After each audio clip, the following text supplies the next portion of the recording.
శాసన మండలిలో డిఎస్సి అంశంపై చర్చకు వైసీపీ సభ్యులు పట్టుబడడంతో తీవ్ర గందరగోళం నెలకొంది.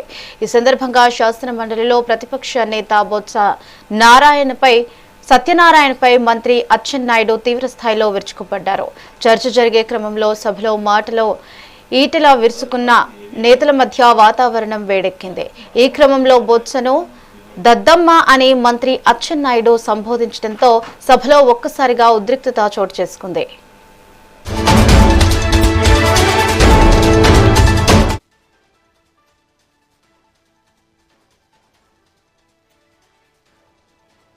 ప్రభుత్వం అంటే తర్వాత భేదం ఉండకూడదు.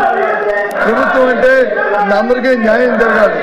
కానీ మనం జరిగిన డిఎస్సీ ఎక్కడ భారతదేశంలో లేని విధంగా, రాష్ట్రంలో లేని విధంగా జరిగిన అవకాశం అందరికీ చర్చిస్తున్నాం.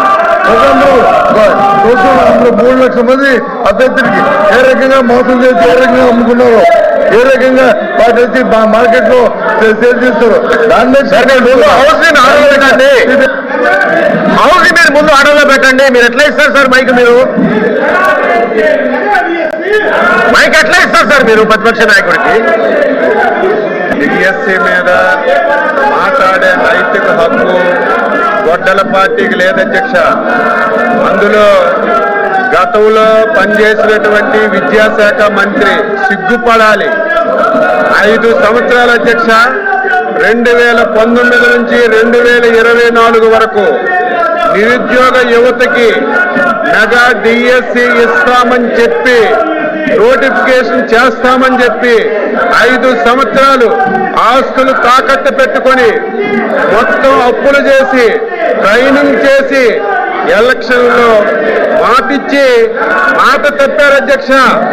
మాట తప్పారు. 5 సంవత్సరాలు నిరుద్యోగుల జీవితాలతో ఆడుకున్నారు. అందులో బొత్స సత్యనారాయణ గారు అధ్యక్ష విద్యాశాఖ మంత్రిగా ఉండి కనీసం వాళ్ళ గొడ్డల పార్టీ అధ్యక్షుడికి చెప్పి నోటిఫికేషన్ ఇచ్చుకోలేనటువంటి దద్దమ్మ ఈ రోజు మళ్ళీ శాసనమండలిలో మాట్లాడుతున్నారు అధ్యక్ష. సిద్ధంగా ఉన్నాం, మాట్లాడడానికి సిద్ధంగా ఉన్నాం. ఈ బుక్లెట్ పంపిస్తాం, వాళ్ళందరికీ చదువుకోమనండి. ఎక్కడైనా సరే చిన్న పొరపాటు జరిగింది అధ్యక్ష, ఈ 4 రోజులు దీని మీద చర్చ పెట్టండి.